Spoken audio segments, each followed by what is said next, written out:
Joining us now, Department of War Press Secretary Kingsley Wilson. Kingsley, what can you tell us about the moves we've been seeing in the Caribbean? What decision-making does that battle carrier group open up for President Trump?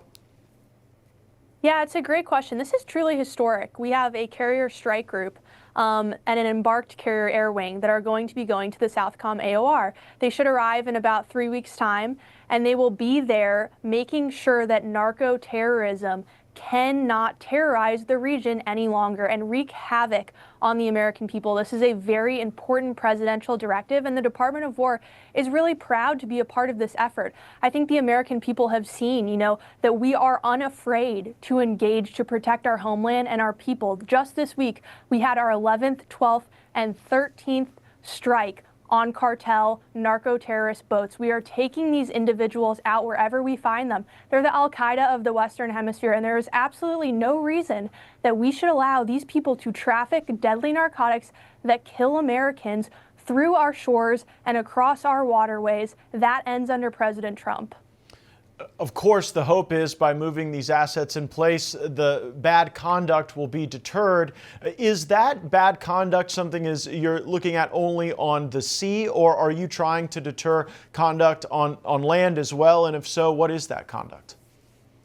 That will ultimately be the president's decision, but what I can tell you is that the Department of War is always ready, and we are making sure that we have the assets in the region to meet the needs and directives of the president, and we will continue to make sure that that's a priority for this department going forward. Again, I really want to paint a picture for the American people of the historic nature of this. We have not had in recent memory a carrier strike group that has gone to the Southcom AOR. We're used to seeing those in the CENTCOM region in the Middle East. This is a Department of War that is protecting our homeland. We've kept homelands across the world safe for so many years, and we have neglected our own. And now we are making sure that our borders are secure. Number one, the Department of War has played a major role in that. Border crossings are now at 0, and we're making sure that deadly trafficked narcotics are no longer coming into the United States and just wreaking havoc on our hemisphere. So this is a very important effort for the Department of War, and it will continue to be a priority going forward. The Secretary has been very clear, and the President's been very clear. If you traffic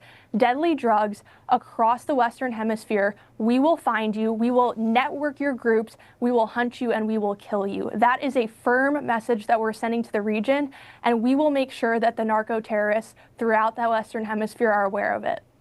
You're absolutely right that Southcom needs to be more of a priority. I was on the Armed Services Committee for 8 years, and oftentimes neither Republicans nor Democrats would even ask questions about Southcom. It was an afterthought. There was obsession with Indo-PACOM and with CENTCOM, and I don't mean to diminish the mission there, but this is very significant. Do you think that it reflects really a return to the Monroe Doctrine, and will we expect in coming defense authorization bills the priorities of Southcom to rise at the Department of War?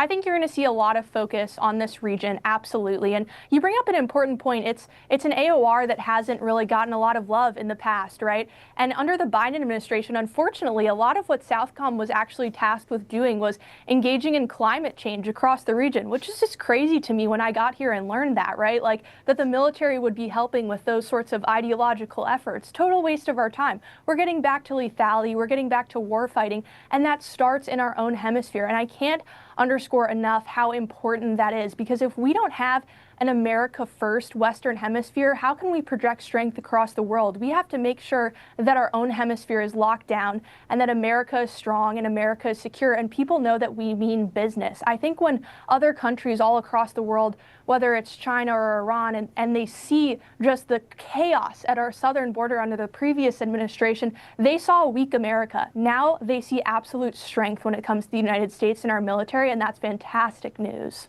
Are there plans to have other Latin American militaries involved with any of the exercises or operations that are planned?